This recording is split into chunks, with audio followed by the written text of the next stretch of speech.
I'm Judy Shaw for NYSE Floor Talk. Joining me today is Val Ackerman. Val is the Commissioner of the Big East Conference. Val, it is so great to have you back on the floor in person. Welcome. Great to be here, Judy. One of the highlights of the year for me. Oh gosh, for me as well, for me as well. So Val, very exciting week. We have the Big East tournament back at MSG. Tonight is opening night. You're going to have the fans back in person.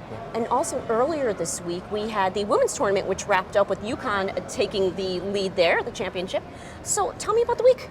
Well, this is one of the most exciting, one of the most exhausting weeks of the year, Judy, for us. But we're thrilled to be back at Madison Square Garden for our 40th year this year, the longest relationship in college basketball between a conference and a single venue.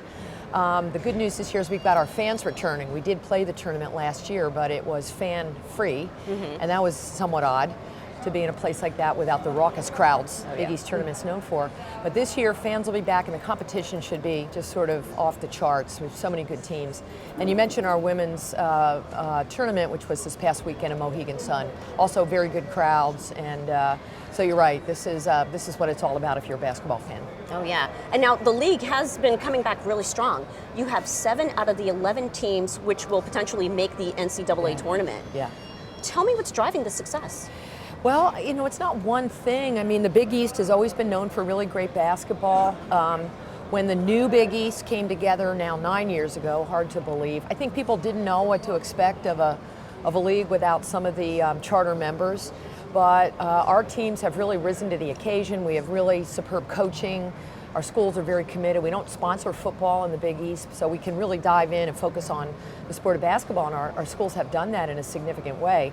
So it's sort of a cumulative effects kind of process here. And to your point, yes, Selection Sunday is next Sunday, and so we are hopeful that many Big East school names will be called when the selection committee does its announcement. Now, we are coming up on the 50th anniversary of Title IX. So tell me, what are your thoughts on how it's impacted sports and your own personal and professional journey? Well, I'm a little biased here because the law made it possible for me really to go to college on a basketball scholarship. And so I'm deeply indebted to Birch Bayh and Patsy Mink and those very brave senators and congresswomen in 1972 who brought this landmark law into being.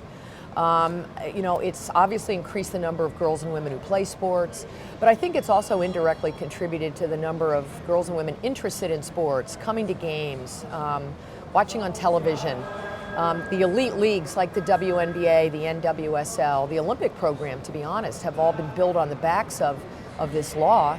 And then for somebody like me to now be working in sports, to have assumed a leader position, has been a great professional experience, and I give Title IX all the credit for that as well. So very far-reaching effects.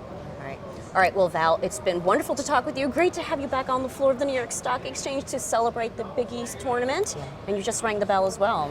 I didn't screw it up, I don't think. I think the market went up right at the beginning. It sure did. So I felt good about about that. So thank you. Great being with you, Judy. Great being with you.